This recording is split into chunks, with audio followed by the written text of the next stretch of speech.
what an incredible, exciting night for news, for leaked images, for new products. It's truly, truly exciting. And this is one of 3 videos that I'm going to be releasing.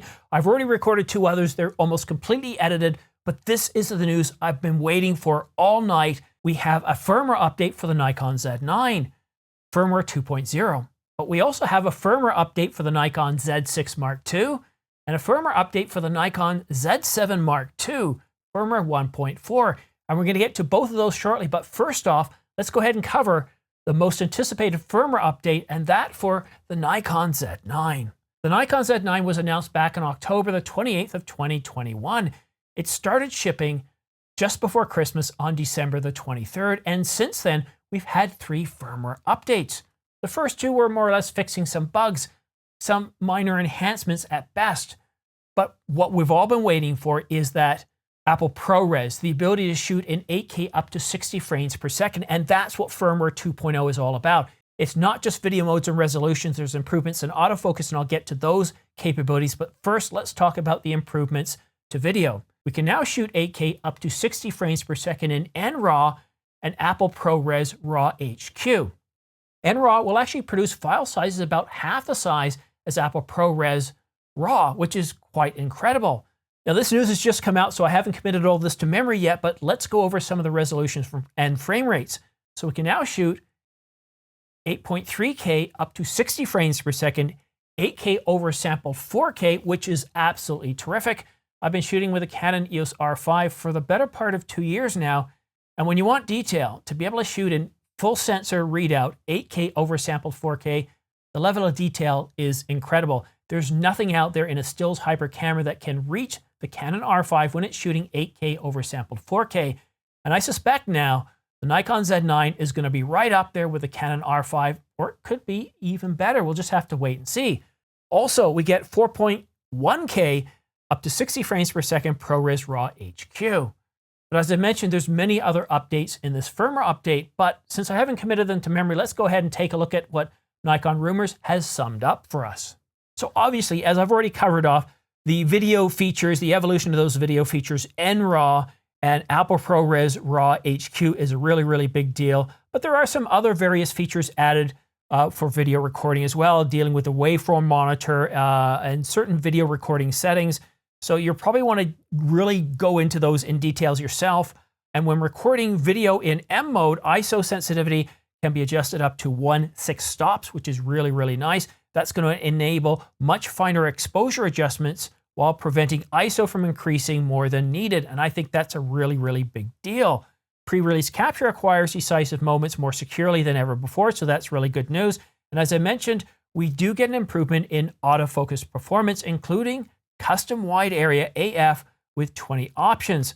So this is a really, really big deal. And also other features, motion blend functions overlays a series of subject movements during continuous shooting into a single still image in camera without using editing software.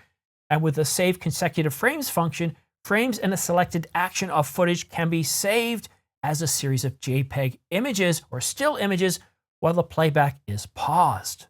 So really, really super news. Obviously, I haven't tested this because I don't have the Z9. I wish I did. It's an incredible camera.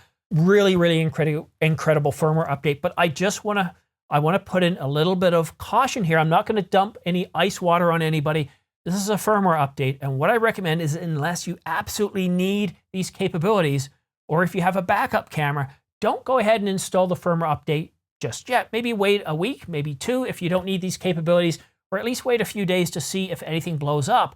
It's rare that a firmware update will brick or lock up a camera, but last year, when Canon released a firmware update, I think it was 1.3 for the R6, well, it pretty much bricked the camera. You could unbrick it after a couple of minutes. There were some things you could do, but Canon immediately pulled that firmware update and released another firmware update. I think it was 1.3.1 to solve that. So I do recommend reading the release notes, looking over it in detail, and don't apply the firmware right now unless you absolutely have to.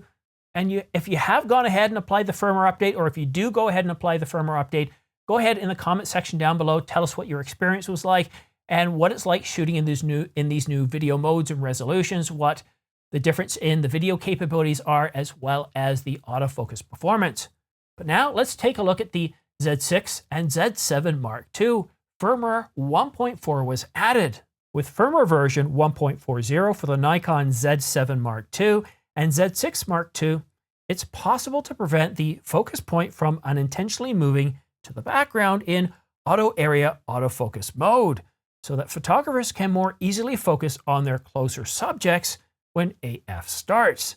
This firmware update also supports the ML-L7 remote control, which allows you to take photos when away from the camera, facilitating the taking of selfies from a distance where you cannot reach the shutter release button, and nightscapes, which are likely to cause the camera to shake when the button is pressed.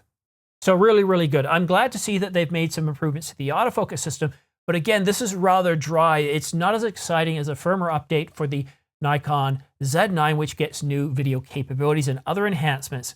What I'd really like to hear is for those of you that are going to go ahead and apply this firmware update, and again, the same warning, don't go ahead and apply the firmware update right away unless you're not worried about potential issues. If this is your primary camera, I would hold off, wait at least a couple of days before applying the firmware update. But if you have applied the firmware update, or if you're just about to go ahead and do so, please let us know in the comment section down below how it went, but more importantly, any changes you notice in the autofocus system, because the Z6 and Z7 got an update not too long ago, and other people were saying, well, wait a minute, where's the update for the Z6 and Z7 Mark II? So we've got that today in the 1.4 release. We also have firmware 2.0 for the Nikon Z9, and that's the most exciting firmware update that I'm just really happy about that. I'm also happy that it finally came out. Nikon rumors had said all day long that we're supposed to be getting an update before the day's out, so I decided to stay up late. And, well, nothing.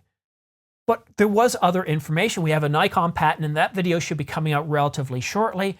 And we also have a leaked medium format camera, a new medium format camera based on the Hasselblad camera, the Hasselblad X1D, I believe. And I've already got that video shot, edited. That's going to go out right after this one. So probably within about half an hour of this video coming out, that one is going to come out. So I've got 3 videos coming out in the next hour or 2, or maybe even 3. Just an incredible busy evening. So I highly recommend subscribe and choose all notifications, because it's going to be a busy time of year. And if you don't want to have to check all the news sites, Digital Camera, DP Review, and you don't want to have to check all the rumor sites for Canon, Panasonic, Lumix, Olympus, Nikon, Sony, everybody, by clicking subscribe and choosing all notifications, you're going to get the latest breaking news as it comes out. Me bringing the news to you so you don't have to go hunting it down. But that's it for now. Thank you so much for watching. It's been an incredibly crazy, crazy night. It's already, what is it now? It's 1 o'clock in the morning. I'm not going to be getting to bed till about 2 o'clock, and I'm too hyped up at this point. So I'm really excited. I don't own a Nikon right now, but if you have a Nikon Z9, this is a really, really nice firmware update. And what's really, really cool about this, what's really remarkable, is they're following the footsteps of Canon and Lumix. We're getting firmware updates frequently. We're getting bug fixes. We're getting feature enhancements. Gone are the days where you buy a camera and those are the capabilities you get. You're going to have to wait for the Mark II, the Mark III, the Mark IV before you get any new capabilities. Well, with Lumix, with Canon, and with Nikon, from what we're seeing, not only are we getting enhancements and bug fixes, but we're getting net new additional capabilities. An Apple ProRes, NRAW, 4K or 8K up to 60 frames per second, 8K oversample, 4K in these new video modes and resolutions. This is a really big deal. But that is it for now. Thank you so much for watching. We'll see you again soon.